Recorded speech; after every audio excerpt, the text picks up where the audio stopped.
India गठबंधन टूट के कगार पर है। मल्लिकार्जुन खड़गे जी प्रयास कर रहे हैं बिहार के मुख्यमंत्री से बात करने की।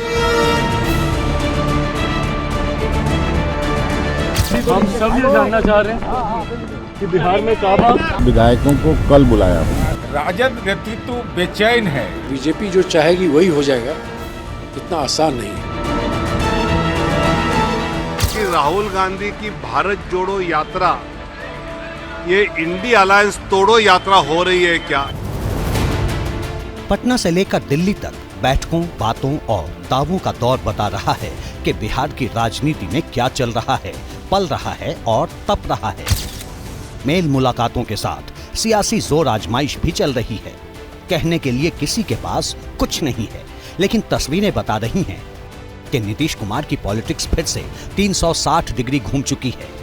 बिहार में सियासी खेला हो चुका है। जो नीतीश कुमार मोदी विरोधियों को साथ लाकर महागठबंधन की गांठ बांधते रहे, उसी इंडिया अलायंस को लाल झंडी दिखाकर अब भगवा परचम के नीचे आ चुके हैं। सवाल यह है कि क्या बिहार में हुई सियासी उठापटक की वजह राहुल गांधी है? नीतीश कुमार के बीजेपी के साथ आने की वजह क्या राहुल गांधी है? क्या नीतीश कुमार के इंडिया अलायंस छोड़ने की वजह राहुल गांधी है? इंडिया गठबंधन टूट के कगार पर है।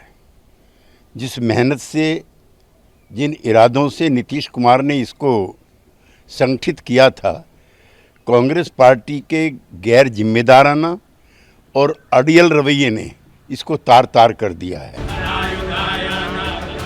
बिहार में जो हो रहा है, जैसी सियासी उठापटक हो रही है, इसकी वजह कहीं ना कहीं कांग्रेस की जिद मानी जा रही है। जिस इंडिया अलायंस की नींव रखी थी, उसी को छोड़ने का फैसला नीतीश कुमार ने क्यों लिया? इसकी इनसाइड स्टोरी जानना चाहते हैं तो करीब 2 हफ्ते पहले चलिए। 13 जनवरी को दिल्ली में इंडिया ब्लॉक की वर्चुअल बैठक हुई। इंडिया ब्लॉक में 28 पार्टियां हैं। मीटिंग में सिर्फ 14 पार्टियों के नेता शामिल हुए। ममता बनर्जी, उद्धव ठाकरे और अखिलेश यादव मीटिंग में गैर मौजूद रहे। चर्चा तो ये थी कि सहयोगी दलों के साथ ऑनलाइन मीटिंग के बाद इंडिया गठबंधन को उसका पहला संयोजक मिल जाएगा, लेकिन हुआ बिल्कुल उल्टा। बैठक हुई, बात हुई, संयोजक के नाम पर प्रस्ताव आया और फिर नीतीश कुमार ने खेल कर दिया। बोले कि संयोजक का पद उन्हें मंजूर नहीं। इतना ही नहीं, ये भी कह दिया था कि गठबंधन का संयोजक कांग्रेस के नेता को बनाया जाए। संयोजक के पद पर ममता बनर्जी और अखिलेश यादव से भी बात की जाए। गठबंधन के लिए संयोजक से ज्यादा एकजुटता जरूरी है। जब नीतीश कुमार के इनकार के बाद लालू के नाम का प्रस्ताव आया तो नीतीश कुमार ने कहा कि लालू यादव को ही संयोजक बना दीजिए। यानी इंडिया गठबंधन की बैठक में नीतीश ने साफ संकेत दे दिया कि गठबंधन में सब कुछ ठीक नहीं है और बिहार की राजनीति में नए समीकरण बन सकते हैं। सवाल यह है कि नीतीश कुमार ने संयोजक बनने से इनकार क्यों किया? क्या इसकी वजह राहुल गांधी थे? सूत्रों ने बताया कि बैठक में सभी दलों के नेता ने नीतीश कुमार को संयोजक बनाने पर सहमति जता दी थी। सीताराम येचुरी ने सबसे पहले नीतीश कुमार का नाम लिया। इसी बीच राहुल गांधी ने कहा कि ममता बनर्जी नीतीश कुमार के नाम से सहमत नहीं है, लेकिन ममता क्यों नीतीश कुमार के नाम पर राजी नहीं थीं, इसके पीछे प्रशांत किशोर का हाथ बताया जाता है। सूत्रों के मुताबिक प्रशांत किशोर ने ममता बनर्जी को सलाह दी थी कि अगर आप नीतीश कुमार को चुनाव के बाद प्रधानमंत्री नहीं बनने देना चाहती हैं या अपने विकल्प को आगे करना चाहती हैं, तो नीतीश कुमार को इंडिया गठबंधन का संयोजक बनने से रोकना होगा। ममता बनर्जी ने प्रशांत किशोर की बातों को माना और इंडिया की बैठक में भी शामिल नहीं हुई। इस सवाल का जवाब ये तस्वीरें हैं। इंडिया अलायंस की बैठकों में अक्सर राहुल गांधी और नीतीश कुमार के बीच फासला नजर आता रहा। बेंगलुरु में दूसरी बैठक में ये बात साफ दिखी जब नीतीश कुमार प्रेस ब्रीफिंग में शामिल हुए बिना ही पटना लौट आए थे। मुंबई में तीसरी बैठक में भी नीतीश कुमार को नजरअंदाज किया गया। इसके तुरंत बाद नीतीश कुमार ने सीपीआई की एक रैली में सीट बंटवारे में देरी को लेकर कांग्रेस को सीधे सीधे कटघरे में खड़ा कर दिया था। लेकिन अभी तो काम ज्यादा नहीं हो रहा। अभी 5 जगह विधानसभा का चुनाव है, कहीं कांग्रेस पार्टी तो उसी में ज्यादा इंटरेस्टेड है। तो अभी तो जिसको हम लोग कांग्रेस पार्टी को आगे बढ़ाने के लिए हम लोग सब एक जुट होकर काम कर रहे थे, लेकिन अभी उनको कोई ये सब चीज की चिंता है नहीं।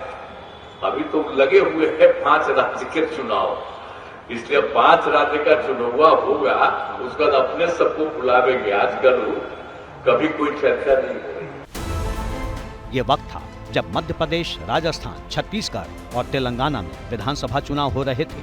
कांग्रेस इन्हीं चुनाव में व्यस्त थी, लेकिन 3 राज्यों में कांग्रेस की हार के बाद नीतीश कुमार ही नहीं बल्कि जेडीयू के कई नेता सीट बंटवारे को लेकर कांग्रेस पर लगातार हमले करने लगे थे। इंडिया गठबंधन के कोऑर्डिनेशन के सारे काम कांग्रेस पार्टी के पास है।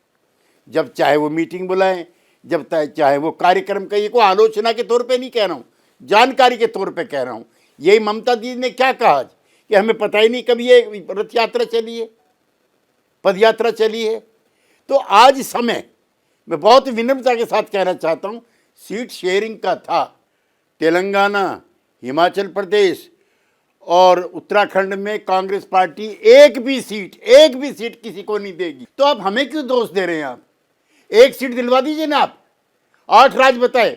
और दूसरा ये है, ये खराब बात कह रहा हूं मैं, पिछली बार कितनी थी? आपने 10 की 10 बीजेपी को दे दी, लेकिन हमें नहीं देंगे। राजस्थान में 25 की 25 आपने दे दी, हमें नहीं देंगे। ये चीजें मैं आप इस पे नहीं कहना चाहता था मंच पे, ये हमारे कष्ट है। नीतीश कुमार को कांग्रेस से कोफ्त तो उसी दिन हो गई थी जब सोनिया गांधी से मिलने के लिए उन्हें लालू यादव का सहारा लेना पड़ा था। मुलाकात हुई भी तो सोनिया गांधी ने कोई ठोस जवाब नहीं दिया। इस बीच नीतीश याचक भाव से कांग्रेस नेताओं से विनती करते रहे कि विपक्ष को एकजुट करने में विलंब घातक होगा। नीतीश के बार बार कहने पर कांग्रेस ने उन्हें विपक्षी एकजुटता का काम आगे बढ़ाने के लिए ग्रीन सिग्नल तो दिया, लेकिन जैसे ही नीतीश ने करीब 1.5 दर्जन दलों को एकजुट किया, कांग्रेस ने कमान अपने हाथों में ले ली। इंडिया गठबंधन की दूसरी से लेकर 5वीं बैठक तक नीतीश की भूमिका एक सामान्य साझेदार दल के नेता तक सीमित रह गई। पहली मीटिंग से ही गठबंधन के फैसले कांग्रेस लेती रही। 5 राज्यों के विधानसभा चुनाव को लेकर कांग्रेस ने गठबंधन की गतिविधियां ठप कर दी। इसके लिए नीतीश कांग्रेस को कोसते रहे। तो चुनाव के बाद कांग्रेस राहुल गांधी की यात्रा के शेड्यूल में व्यस्त हो गई। राहुल गांधी की यात्रा 14 जनवरी से शुरू हुई। असम से शुरू हुई यात्रा फिलहाल पश्चिम बंगाल में है। 29 जनवरी को यात्रा बिहार में दाखिल होगी, लेकिन इससे पहले ही नीतीश कुमार ने राहुल गांधी की यात्रा से दूरी बना ली। खास बात यह है कि 30 जनवरी को नीतीश कुमार पटना में ही रहेंगे, लेकिन पहले ही क्लियर कर दिया था कि वो किसी और प्रोग्राम में शामिल होंगे। दूसरी तरफ बंगाल में ममता बनर्जी पहले ही राहुल गांधी की यात्रा से किनारा कर चुकी हैं। तो चीफ मिनिस्टर शाही कहा, तुम बंगाल में आते हो, इंडिया अलायंस का एक मोस्ट इम्पोर्टेंट पार्टनर को स्टेट में आते हो जहां चीफ मिनिस्टर है, उनको साथ तो एक बार बातचीत करके आना सबसे अच्छा होते थे। और why Bengal has no more priority for नई यात्रा, और उनका नई यात्रा करने का कोई इच्छा थे तो ममता बनर्जी को साथ, ये तृणमूल पार्टी को साथ बातचीत भी करके उन्होंने कर सकते थे। बिहार की तरह पश्चिम बंगाल में भी सीट शेयरिंग पर बात नहीं बन पाई थी, जिसके बाद ममता बनर्जी बंगाल की सभी सीटों पर चुनाव लड़ने का ऐलान कर चुकी हैं। बिहार में भी नीतीश के पलटी मारने की वजह कांग्रेस को ही माना जा रहा है, इसीलिए कांग्रेस अब सफाई दे रही है। ಇನ್ನು ಅದರ ಬಗ್ಗೆ ನನಗೇನು ಮಾಹಿತಿ ಬಂದಿಲ್ಲ. ನಾನು ಅವರಿಗೆ ಪತ್ರ ಕೂಡ ಬರೆದಿದ್ದೇನೆ, ಮಾತಾಡ್ತಕ್ಕಂಥ ಪ್ರಯತ್ನ ಕೂಡ ಮಾಡಿದ್ದೇನೆ. ಆದರೆ ಈಗ ಇನ್ನೂ ಅವರ ಮನಸ್ಸಿನಲ್ಲಿ ಏನಿದೆ ನನಗೆ। कांग्रेस को भले ही पता न हो, लेकिन बिहार में नीतीश के साथ छोड़ने की वजह कहीं न कहीं कांग्रेस को ही माना जा रहा है। नीतीश कुमार ऐसे नेता थे जिन्होंने विपक्षी गठबंधन को एकजुट करने में अहम भूमिका निभाई थी और उन्हीं के चलते इंडिया गठबंधन आकार ले सका। लेकिन नीतीश कुमार को इंडिया अलायंस का हश्र भी शायद 2019 की तरह दिख रहा होगा। टीडीपी नेता चंद्रबाबू नायडू ने आंध्र प्रदेश का सीएम रहते हुए 2019 के लोकसभा चुनाव के पहले विपक्ष की ऐसी ही गोलबंदी की थी। बाद में गठबंधन की गांठें तो छितरा ही गई थी, नायडू का सीएम पद भी चला गया। ममता बनर्जी, अखिलेश यादव, अरविंद केजरीवाल और उद्धव ठाकरे जैसे गठबंधन में शामिल नेताओं के हाव भाव से यही लगता है कि आखिरी वक्त तक इंडिया अलायंस अक्षुण्ण रह भी पाएगा या नहीं। बीजेपी के राम मंदिर अभियान से देश में भगवा लहर चल रही है। विपक्ष के कई नेता राम और सनातन को लेकर अपनी बयानबाजी से भाजपा को मजबूत करने की राह आसान कर रहे हैं। नीतीश ने हर धर्म के प्रति सम्मान का भाव अभी तक रखा है। संभव है कि नीतीश के मन में गठबंधन के भविष्य को लेकर शंका पैदा हो गई हो।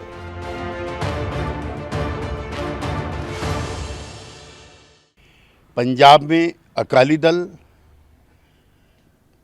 और बीजेपी के साथ आने की संभावना बढ़ी है और कांग्रेस और आम आदमी के बीच झगड़े की भी संभावना बढ़ी है। उत्तर प्रदेश में अखिलेश यादव जी दुखी हैं कांग्रेस पार्टी के रवैये से। सबसे खराब हालत पश्चिमी बंगाल की है, जहां कांग्रेस के नेता टीएमसी की चुनी हुई सरकार को राष्ट्रपति शासन के हवाले करना चाहते हैं। जो गठबंधन इंडिया का हमने तैयार किया था वो अब तार-तार हो चुका है और अपने विघटन की तरफ। फिलहाल चुनाव में चंद दिनों का वक्त बाकी है। कांग्रेस राहुल गांधी की यात्रा में व्यस्त है तो सहयोगियों के शर्तों की लिस्ट लंबी होती जा रही है। कश्मीर से केरल और बंगाल से पंजाब तक सीटों के बंटवारे पर तनातनी है। दूसरी ओर कांग्रेस गठबंधन की गांठें खोलने की बजाय राहुल गांधी की यात्रा में बिजी है। ऐसे में चुनाव तक इंडिया अलायंस का अंजाम क्या होगा ये तो वक्त ही बताएगा, लेकिन नीतीश कुमार ने अपना रास्ता चुन लिया है।